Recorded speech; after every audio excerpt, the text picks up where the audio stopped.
Jake, I'd like to take a chance to talk to you about a guy in Will Grier. Now, Will transferred from the University of Florida last year, but the way things have played out at some point this year is when he'll be eligible. So in some respects, you might really consider him, in effect, a part of this signing class. So Right. when you watch Will Grier, I know he's a guy that you recruited. What do you see from the outside looking in? Let's start with that.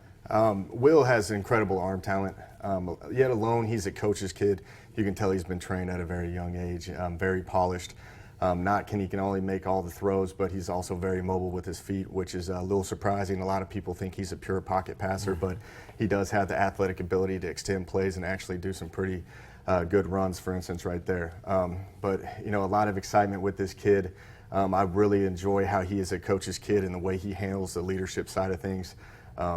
He's not a kid that's just only going to lead by example, but he's going to be verbal out there and find ways to play with a lot of passion and get people motivated from that regard. But And we just watched him making plays against a pretty athletic Missouri front seven. You talked about it with his legs, and you said a lot of arm talent, and you said a kid is a coach's kid. Well, he's a coach's kid, but he's also a coach's kid, a coach that actually runs a system very similar to what you guys like. So there has to be some level of translation there as well. Exactly.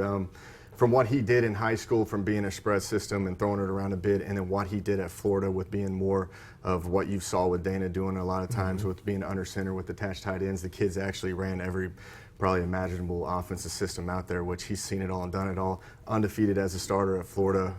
I think he's very eager after sitting out last year to get out there on the field and show everybody what he's capable of doing. And there's a certain element of toughness. The one thing that stands out, I remember that play that he made at the end of the first half against Florida where he took that shot, delivered that throw, stood in there, faced the music. There's a toughness to this kid that you really can't coach and that really resonates from that position with the other kids. Exactly. A lot of people don't really think of a toughness at the quarterback position, but I think you got to be one of the most physically and mentally tough kids to play that position, and I think he's got it all.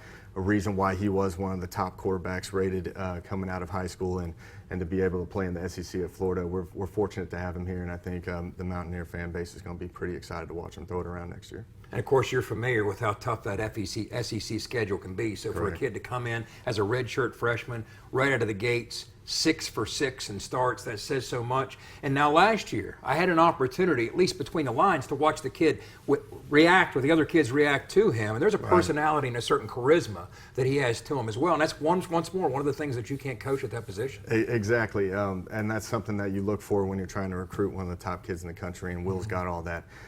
He's got this just moxie about him that these kids want to play for him. And, he's a very mature kid. And he understands that you've got to get this is a team game, and you got to get all 11 guys playing on the same page to be successful. And he takes a lot of pride in getting everybody on the same page.